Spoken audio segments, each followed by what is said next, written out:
This is the single-phase to three-phase converter project with PFC input stage and variable frequency. I'm Shahir Qureshi and I work with Stephen Hurt on this project. This is an overview of the circuit. I worked specifically on the AC to DC portion of the circuit where rectification and boost were to occur. During the design phase, the inverter side was modeled as a 106.6 ohm resistor. For the boost diodes, I found ones rated for up to 1000 volts reverse bias voltage and a forward current rating of 75 amps. They were rated for a forward bias voltage of 2.5 volts. For the rectifier diodes, I found ones rated for 400 volts reverse bias voltage and a forward current of 50 amps. They were rated for a forward bias voltage of 1.4 volts. I found that the circuit required an inductor value of 464 microhenries. The inductor I found was rated for 500 microhenries and had an adequate current rating of 150 amps.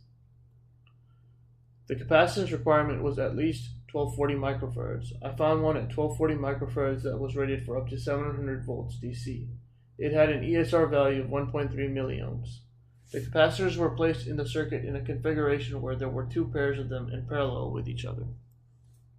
I am Stephen Hurt. I worked on the inverter and inverter control side of this project, and so that's what I'm going to be talking about. We're going to start by talking about the inverter and the induction motor, and then we're going to talk about inverter control. Starting with the inverter, we have 4 capacitors here because it was difficult to find a capacitor that could handle the DC link voltage we were operating at with this capacitance.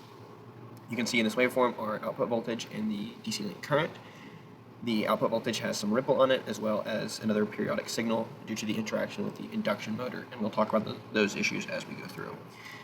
Next we have the 3-phase inverter. You can see each phase switching line to line and the DC link voltage on top of that with these high voltage spikes due to the interaction with the induction motor. Looking at the induction motor, you can see that we have these periodic spikes in phase currents, and then the speed on top is oscillating around 1800 RPM. So we're actually switching between motoring and generating, and this circuit does not allow bidirectional power flow, so whenever the induction motor crosses into generating, it boosts the DC link voltage, and this back and forth interaction causes this periodic behavior here, which would have to be fixed with more robust control. Next, we're going to talk about our inverter control. We start with the VF ramp, and then we use that and we multiply it with time after adding 100, and this gives us our omega t. Then we multiply by 0.95 over 277 to give us our modulation.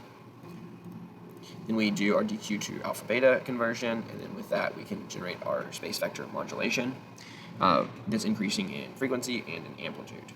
Next, all we have to do is intersect that with a triangle and get our switching PWM with a microsecond of dead time.